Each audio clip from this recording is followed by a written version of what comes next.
Hi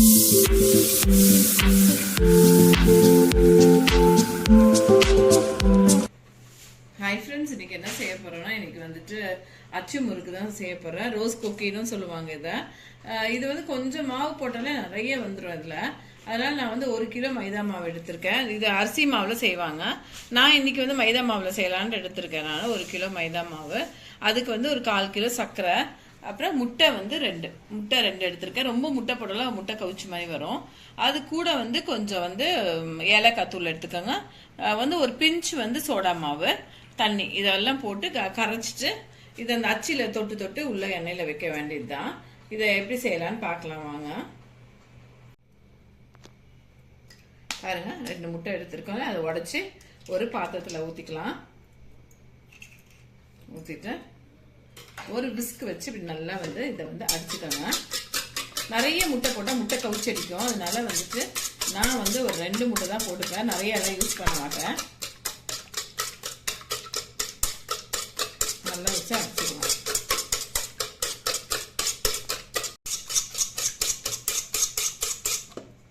முட்டையை அடிச்சாச்சு.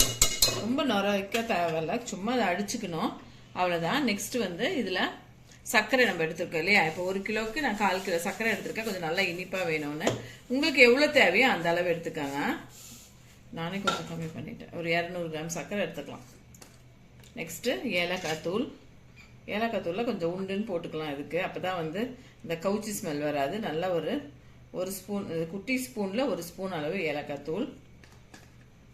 அப்புறம் ஒரு பிஞ்ச் வந்து சோடா மாவு. ரொம்பலாம் வேணாம், ஒரே ஒரு சின்ன அளவுக்கு கொஞ்சம் சோடா மாவு. ரொம்ப போட்டிங்கன்னா ஒரு மாதிரி ஆயிடும், நமுத்து போகிற மாதிரி ஆயிரும். ஒரு பிஞ்ச் சோடா மாவு, அவ்வளோதான். அப்புறம் கொஞ்சம் நல்லா தண்ணி விட்டு, ரொம்ப தண்ணி விட்டுக்காதீங்க, அப்புறமா திருப்பி விட்டுக்கலாம். இதை வந்து நல்லா இப்போ கரைச்சிக்கணும். சர்க்கரை வந்து நல்லா கரையிற அளவுக்கு இதை கரைச்சிக்கணும். பாருங்க, நல்லா இப்போ அந்த சர்க்கரை முட்டை எல்லாம் கரைச்சிட்டோம். எந்த ஸ்வீட் செஞ்சாலும் கொஞ்சம் வந்து உப்பு சேர்த்துக்கணும். நான் வந்து ஒரு 1/4 ஸ்பூன் உப்பு சேர்த்துட்டேன். அதில் பிளாங்காக இருக்கும் அது சேர்த்துக்கலாம். இப்போ எல்லாத்தையும் கரைச்சாச்சு. உப்பு, சர்க்கரை, முட்டை, ஏலக்காய் தூள், கொஞ்சம் வந்து சோடா மாவு, இதெல்லாம் கரைச்சி முடிச்சுட்டு நெக்ஸ்ட்டு வந்து இப்போ என்ன செய்யணும்னா, இந்த மாவை கொட்டி ஃபுல்லாக கரைச்சிக்க வேண்டியது தான். ரொம்ப ஃபாஸ்ட்டாக ஆகிற வேலை. ஆனால் அது வர்றது தான் கொஞ்சம் பதம் கரெக்டாக இருக்கணும், அந்த திக்னஸ்ஸு. இப்போ மாவை கொட்டிக்கலாம். நம்ம ஃபுல்லாக கொட்டிட்டு நல்லா கரைச்சிக்கலாம்.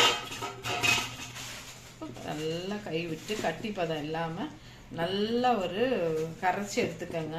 இட்லி மாவு பதத்தோடு கொஞ்சம் தண்ணியாக இருக்கணும். கொஞ்சம் தோசை மாவு அளவுக்கு கரைச்சிக்கலாம். உனக்கு தண்ணி வேணும். இப்போ ஒரு நிமிஷம்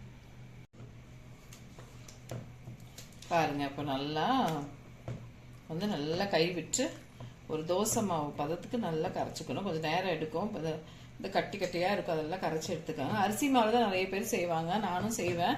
இந்த வருஷம் சரி மைதாவில் செய்யலாம்னு சொல்லி, மைதாவும் டேஸ்ட்டாக இருக்கும். நம்மளுக்கு நல்லா கரைச்சிக்கலாம். பாருங்க, எண்ணெய் ஊற்றி வந்து சூடேறிட்டு இருக்கு. அது உள்ளே வந்து அந்த அச்சுங்களை போட்டுருங்க, அந்த முறுக்கச்சை. அப்போ தான் அந்த அச்சு முறுக்கச்சை போட்டு அது சூடு ஏறணும் நல்லா. அப்போ தான் பழகும். எண்ணெய் நல்லா சூடு ஏறிட்டோம். இந்த பக்கம் வந்து மாவு வந்து நல்லா வந்து ஒரு இது பாருங்க, இந்த அளவுக்கு இருக்கணும். தோசை மாவு பதத்துக்கு நீங்கள் கரைச்சிக்கணும். இதை கரைச்சி வச்சாச்சு. அதை வந்து இப்படியே வந்து நீங்கள் அச்சு இது உள்ளார போட்டு எடுக்கக்கூடாது. இதில் இது ஒரு மாதிரி ஒரு பிளேட் இந்த அளவுக்கு, அந்த அச்சியோட கொஞ்சம் கம்மியாக, கொஞ்சம் சின்னதாக இந்த அளவுக்கு, இந்த திக்னஸ்க்கு ஒரு பிளேட்டோ இல்லை ஒரு பாத்திரமோ எடுத்து வச்சுட்டு அதில் மாவு ஊற்றி வச்சு இதில் தான் போட்டு எடுக்கணும். நான் காட்டுறேன். அது போட்டு எடுக்கும் போது போட்டு அதில் சுட்டுட்டா ஈஸியாக இருக்கும். மொத்தத்துலையும் போட்டிங்கன்னா மாவு ஃபுல்லாக ஒரு மாதிரி கட்டியாக ஆயிரும். பாருங்க, இது மாதிரி ஒரு தட்டு, ரவுண்டாக ஒரு தட்டு, கொஞ்சம் ஹைட்டாக இருக்க தட்டை, ரொம்ப ஹைட்டெலாம் தேவையில்லை. இது வந்து இந்த அளவுக்கு போகணும். ஃபுல்லாக மூழ்கிடுச்சுன்னா வராது. அந்த அளவுக்கு போய் இது உள்ளே போட்டு எண்ணெயிலேருந்து எடுத்து இதை உள்ளே போட்டுட்டு இதை பாருங்க, தானாகவே இப்படி உளுந்து அதுவே உதிர்ந்து வரும். இல்லை கொஞ்சம் இழுத்து விட்டிங்கன்னா அது தானாக இதாயிரும். ஃபுல்லாக பட்டுருச்சுன்னா அது வந்து என்ன ஆகும்னா அப்படியே ஒட்டிக்கும். நான் காட்டுறேன் பாருங்க. அதான் திருப்பி போட்டுட்டு அந்த இன்னொரு 2 அச்சு வச்சுக்கணும். அப்பதான் இது ஃபுல்லா முழுகாம பாதி இருக்கணும். இல்லை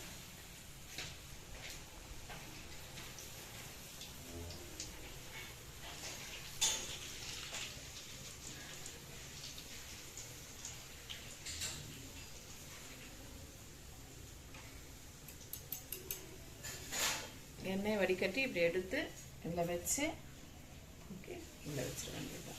இப்படி வச்சு கொஞ்ச நேரம் இந்த சூட்லேயே அது இப்படி உதிர்ந்து வரும். இப்படி வரும்போது இப்படி எடுத்து விட்டுற வேண்டியதுதான். அவ்வளோதான். டக்கு ரொம்ப ஃபாஸ்ட்டாக முடிக்கிற வேலைங்க அது. கரைச்சிட்டா மாவை கரைச்சிட்டா அவ்வளோதான் வேலை. இதை கொஞ்ச நேரம் விட்டு இந்த சைட்லேருந்து அந்த சைடு கொஞ்சம் திருப்பி விட்டு அவ்வளோதான். இந்த இந்த ப்ரௌன் ஸ்டேஜ் எடுத்துடுறோம். இந்த ஸ்டேஜில் வந்து எடுத்துட வேண்டியது தான். ஒரு 2 அச்சு இப்படி 3 அச்சு வச்சுட்டிங்கன்னா ஒன்று மாற்றி ஒன்று நீங்கள் போட்டு போட்டு எடுக்கிறதுக்கு ஈஸியாக வரும். நான் ஒரு 3 அச்சு வச்சுட்டு இருக்கேன். அதனால மாற்றி மாற்றி அது இது சூடேறதுக்குள்ளே இதை எடுத்துக்கலாம். நம்ம மாற்றி மாற்றி இப்படி எடுத்துக்கலாம். ஒரு அச்சா எடுத்து இந்த இதில் போட்டு இந்த அச்சு வந்து சூடாக இருக்கணும். இது சூடாக இருந்தால் தான் வந்து இதில் மாவு ஒட்டும். சூடாக இல்லைன்னா மாவு ஒட்டாது. அப்படியே வந்து உங்களுக்கு வந்து இதாகும்.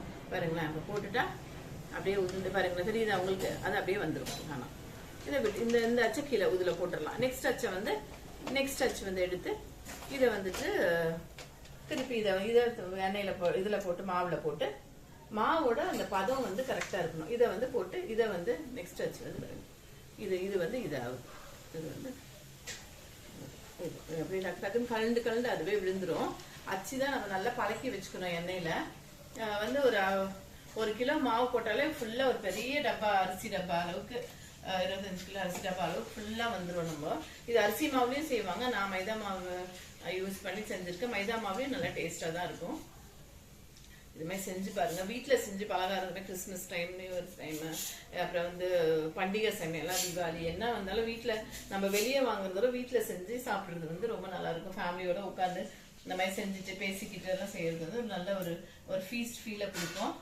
வந்துட்டு சேனலை பாருங்க, சப்ஸ்கிரைப் பண்ணுங்க, ஷேர் பண்ணுங்க, லைக் பண்ணுங்க. இன்னும் பலகாரங்க என்னென்ன செய்யறனோ ஒன்று நான் போடுறேன்.